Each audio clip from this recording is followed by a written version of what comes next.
गणनायकाय गणदैवताय गणाध्यक्षाय धीमहि गुणशरीराय गुणमण्डिताय गुणेशानाय धीमहि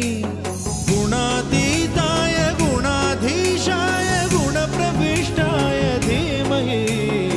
एकदन्ताय वक्रतुण्डाय गौरीतनयाय धीमहि